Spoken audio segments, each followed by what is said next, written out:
After surgery for breast cancer, I had a course of radiotherapy. The treatment was carried out in a barn of a room.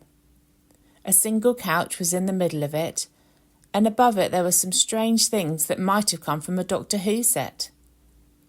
When this equipment went operational, several large pieces moved around me and emitted buzzing sounds as if they were building up to an explosion. The room was quite cold, and the treatment was carried out in near darkness, and all the staff left the room and only communicated via an intercom. It was all a bit scary. On arrival, I had to strip to the waist, and with all the staff in their smart uniforms, I felt diminished and a loss of dignity. I was then laid down very precisely on the couch and stretched out with my arms above my head in special holders. I was unable to move. I felt completely out of control and just so vulnerable. I cried to the Lord, and He was right there. He listened with deep understanding and compassion to what I had to say, and He comforted me. He also gave me insights into what He felt at Calvary. Fully naked, so shameful and exposed to the world, with His arms stretched above His head and His hands fixed with nails. He knew what being helpless and vulnerable felt like. All of His suffering was so much more than I was experiencing. I'd come for necessary healing treatment. He went to Calvary just because He loved me so much and wanted me, a rebellious and disobedient child, to be part of His family. I felt deeply touched by this deep commitment of love He had for me. I just thanked and praised Him. Each day of treatment, Jesus came and met me. The couch was not very comfortable for my back. It seemed to be a one-size-fits-all and actually didn't fit anybody. But what about Jesus' back? It would have been raw after the flogging, and it was against the rough-hewn upright of the cross. Each time Jesus pushed Himself up on His legs in order to struggle for breath, His raw back would have rubbed against the upright part of the cross. When having radiotherapy for breast cancer, you have to do some breath holding.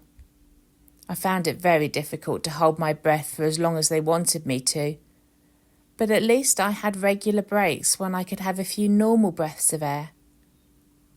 But Jesus had no normal breaks or relief. It was just a relentless, slow, agonising suffocation. At one stage, there was a long pause in the middle of the treatment. No explanation, just silence. It seemed a long, eerie wait for treatment to be resumed. Jesus told me of a wait he'd had when he had arrived at Calvary. The soldiers had stretched Him out on the cross while lying it on the ground, and He lay there waiting for them to drive the nails through His hands and feet, and for the horrendous pain to begin.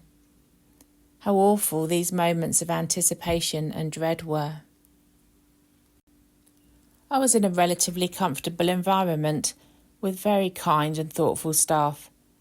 But Jesus, in all His suffering, was in a very hostile environment. The sneering, the mockery, the abusive robber. Yet, in all His anguish, Jesus reached out with forgiveness to His tormentors and in compassion to His mother and the repentant thief. What amazing grace.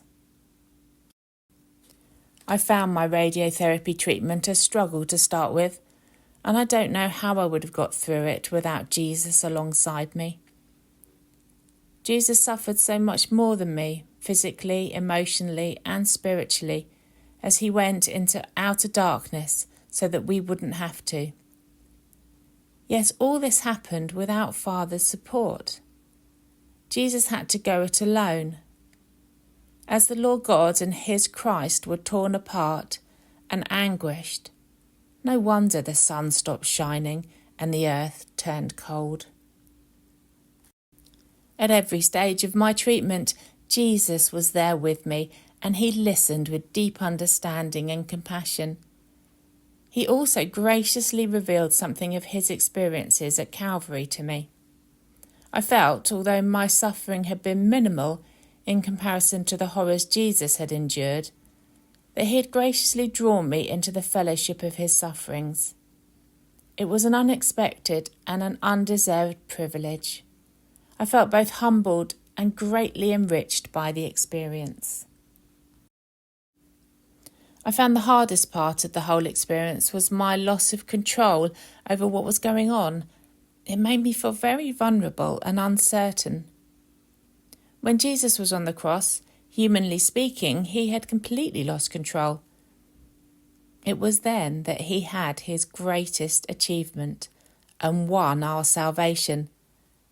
The challenge came to me: if I completely yielded control of my life to Jesus, what might he be able to achieve through me?